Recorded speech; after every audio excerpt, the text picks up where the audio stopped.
Ôdry jirama, so de nisy nanao kidnapping na rela. Tsy eno tsy hitahita, everiko fa lasa eny ampita. Kay moa ilay motera no tsy mety vita. Misaotra anareo izahay fa tsy miasa intsony ny pizamanay, satria tsisy enatra izahay rehefa tapaka ny jironay. Vao omaly alina, faly ny fianakaviana hiaraka isakafo. Pika tampoka maty ny jiro ka novidinay lafo. Rehefa taverina ny jiro, jerena ilay laoka indrisy tony tsoka. Tsy hay na lasa nono na lasa ny saka, fa ny vary sisa no tsy nisy naka. De hitanareo ve fararina, tapaka marain'iny, tapaka ny alin'iny.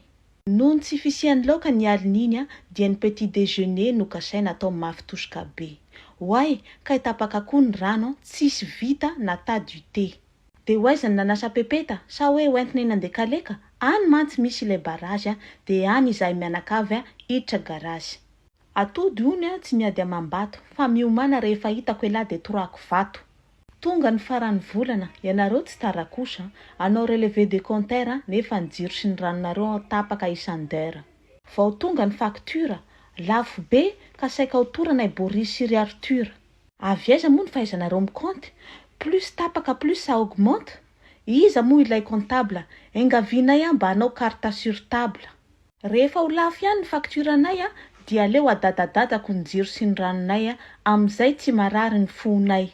Rehefa tonga ny fandaovana facture, ka ianao tsy mandoa, na tara andro ray io na tara andro roa.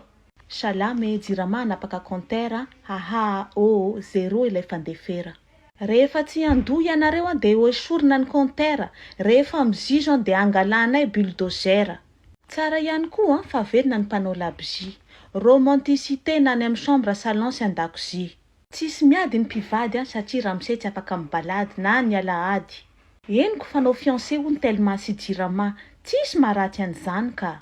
Vina ny invitation mba hananararotako ilay courant, ny lambako ho pasiko bien avant. Mifaneva ianareo mitovy flin, mipitika tsara mitovy amin'ny pantalon slim. Mba ho toy ny lamban'akoho, tsy ho tapaka réseau, tsy ho tapaka jiro. De nareo ho lasa mpivady, de bonne chance et mes sincères condoléances, satria mantsinareo maty puissance. Ny atahorako tsy ho matra ilay tokantrano satria tapaka foana ny jiro sy ny rano. Ny fiainana nefa mandroso fa ny antsika mandeha moramora misosososo. Nijaliana tamin'ny 2020, nijaliana tamin'ny 2021, de 2022 no akaiza. Tonga ilay fiteny hoe tsy afaka makaiza fa mitaiza. De mangina amizay ny vava ry sisia, sao de ny anagagazo ery, sady ny any tsy afaka manao sexy.